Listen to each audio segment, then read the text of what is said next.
David, thank you for being a part of Media Revolutionaries. Thank you for having me. Now, how'd you get into this business?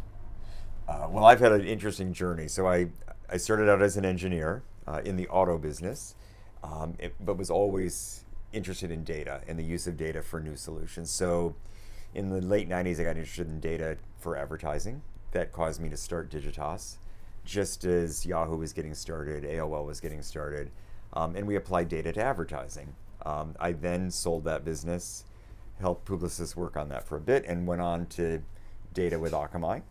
And then from Akamai came to data with weather, which has been a fascinating data set. So it's all been data, whether it be as an advertiser, as a agency, or as a publisher. Big data, small data, all data. All data is helpful. Data.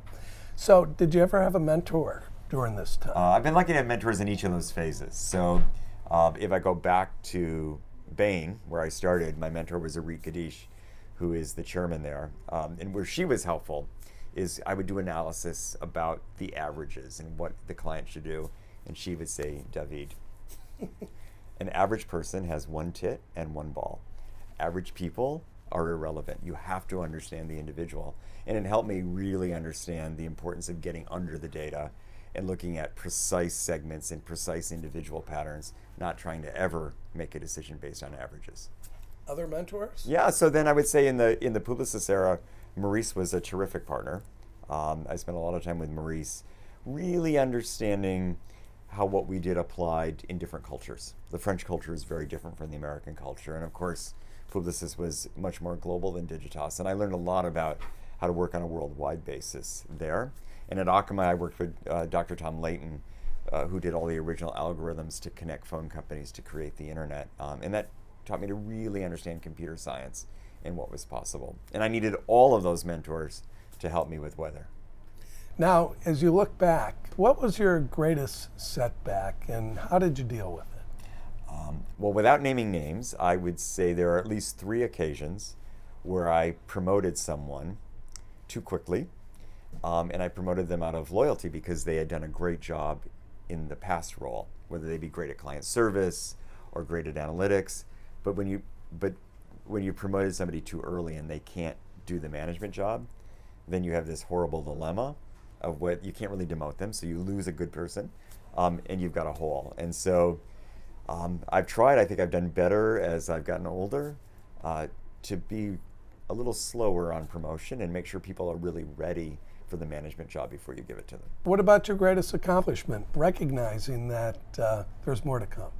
Yeah, well, I'm very happy right now about the work we've done on climate change at the Weather Channel. Climate change, of course, is controversial in some parts of the world. It's not controversial among scientists, but taking the scientific fact and helping people understand it, helping them relate it to what's happening in the weather, which is the way most people understand the climate, has been really impactful. We just did a piece of work with military leaders and CEOs who are more conservative, who could really speak about this without making it a bipartisan issue. And I'm happy to begin to move the population. We reach 200 million people a day, and helping those people relate to climate change, I think, will make a difference in their actions. Now, what would you recommend a new college graduate get into our business? Well, I think that it's such an interesting time to see the intersection of technology and media. And so you could have a chance to invent entirely new ways of informing society and of helping society inform each other. I think we're going to become a more social, more connected society. I think there's huge parts of the global population just getting technology now, and it's a great chance to leave a mark on the world. Now, we've seen a lot of change. 10 years from now, what's this industry going to look like? I think more and more power is shifting to the end consumer.